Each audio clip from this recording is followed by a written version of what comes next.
A gente vai conversar agora com a Liliane. Ela teve a irmã assassinada pelo ex-companheiro. A Liliane agora, ela está, cuidando dos filhos da irmã. Conta pra gente, a sua irmã, esses filhos delas, seus sobrinhos, eles presenciavam as agressões, Liliane? Boa tarde. Boa tarde, Roberto. Sim, eles presenciaram 4 anos e meio antes do crime e me presenciaram depois de 4 anos e meio, porque antes ele cometeu esse crime, ele estava preso. Então, ele saiu da cadeia, ficou 2 meses na rua, só programando matar minha irmã, Enquanto isso, ele ficava agredindo ela verbalmente, falando que ia arrancar a tatuagem dela com a gilete, com a faca, e as crianças ouviam isso tudo. Uma vez até o meu sobrinho menor, ele foi na minha casa com a faca. Guarda isso, que meu pai está ameaçando enfiar na minha mãe a faca. Então, eles presenciaram várias agressões verbal. Assim, bater, ele não batia. Antes ele batia, dele ser preso.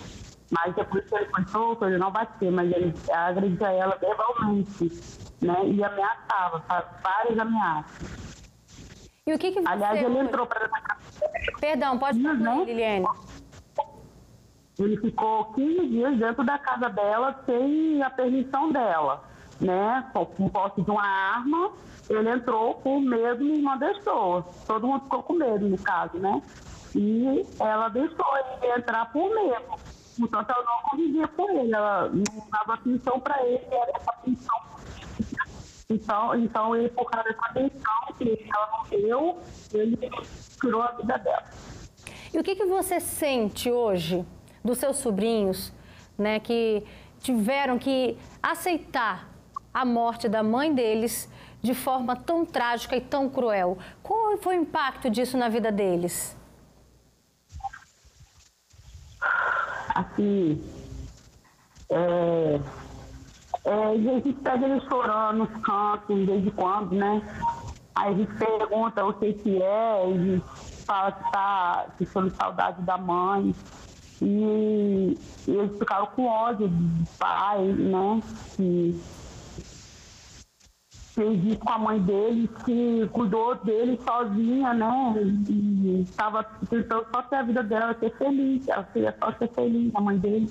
E ele fez falta, claro, qual o filho que não se falta da mãe, A mãe carinhosa que ela era com ele, E ela era tudo para ele, e de repente ter a vida tirada assim. O mais velho chegou a ver ela ainda no chão caída, viva ainda, ela estava viva ainda, tremendo no chão. Então, isso foi uma cena muito chocante para ele, porque foi na porta de casa, Então, ele ouviu o tiro que matou a mãe dele. O mais novo não ouviu porque estava dormindo.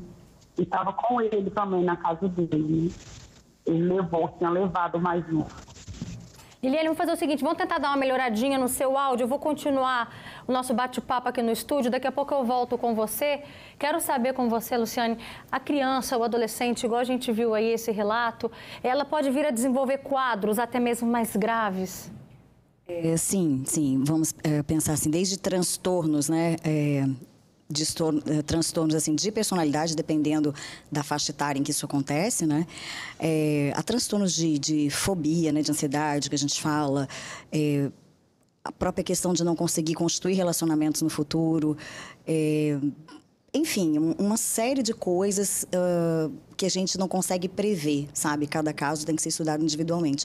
Mas as marcas são muito fortes, isso deixa a gente muito indignado, porque assim, é uma violência contra o mais fraco, Roberto? É muito desleal essa ação, deixa a gente bastante revoltado, porque vai ficar marca para a vida toda dessas crianças, assim. E de que forma que a família pode amenizar essa dor? Tanto preventivamente, a gente deve evitar até mesmo discussões de casal na frente dos filhos, ou não? A criança também precisa aprender a crescer num ambiente que é trabalhada a realidade. Como que os casais lidam com isso em relação às crianças?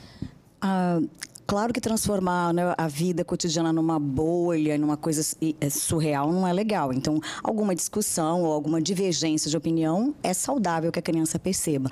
Mas a violência não, o desrespeito não. Uma coisa é eu discordar da sua ideia, outra coisa é eu te desrespeitar. Então, a gente pode discutir, cada um tem uma ideia diferente sobre um assunto, a criança vai perceber divergência e está tudo bem.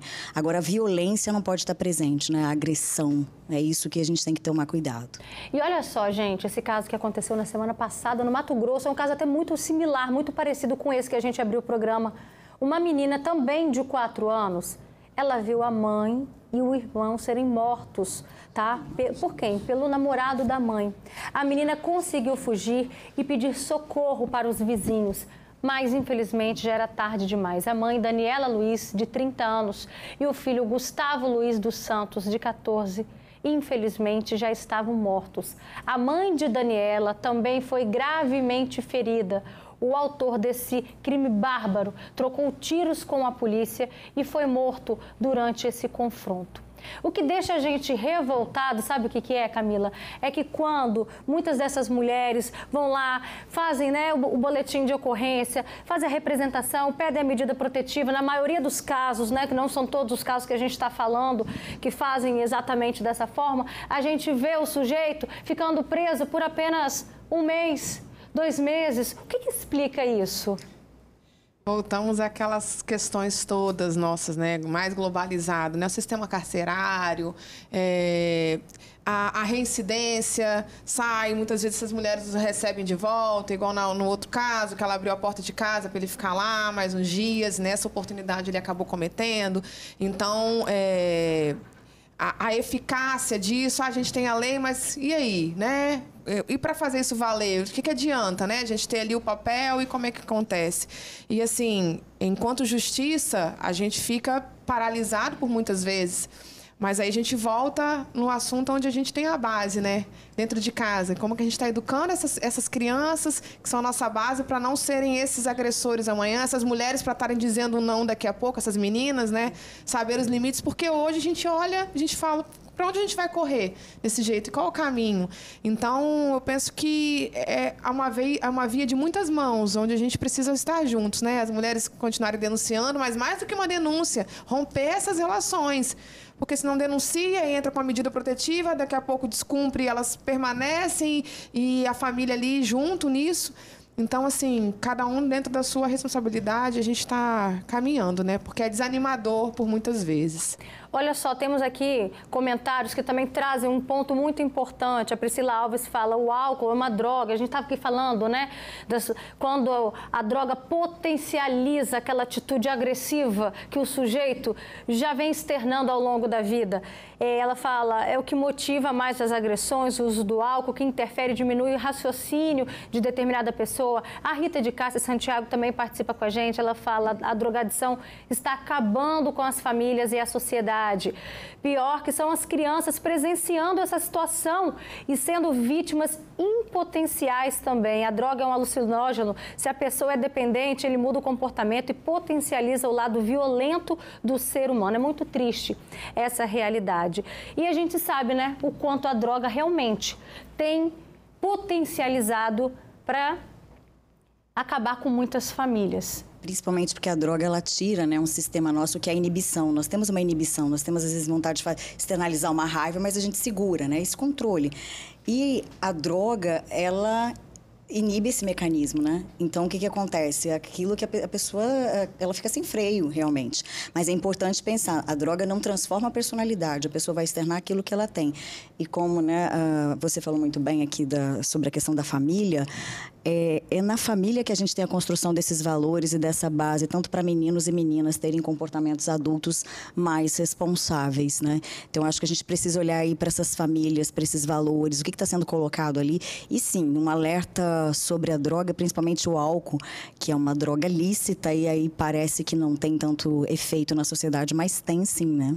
Com certeza. E a gente sabe, a gente está sempre noticiando casos onde o álcool, a droga tem acabado mesmo com muitas famílias. Deixa eu voltar a falar com a Liliene. Ela está com a gente ainda? Continua com a gente, Liliene? Você consegue me ouvir bem? Então, eu queria que você falasse pra gente de que forma você, como tia, tem tentado ser um suporte para os seus sobrinhos depois de tudo que aconteceu. A gente está sem o áudio dela.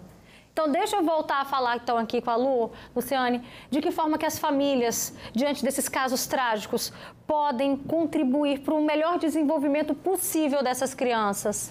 A primeira coisa é o acolhimento, né? Acolher essa criança, essa dor, buscar ajuda psicológica, sim, sabe, Roberta? Isso é importante porque nem todos estão preparados para lidar com eventos tão traumáticos. Além do acolhimento, né? Ajudar na reconstrução de valores, de laço, de confiança. Eu acho isso extremamente importante para a criança perceber também que tem alguém ali que cuida, que protege, né? Ela precisa sentir amada, protegida, segura. Isso é fundamental.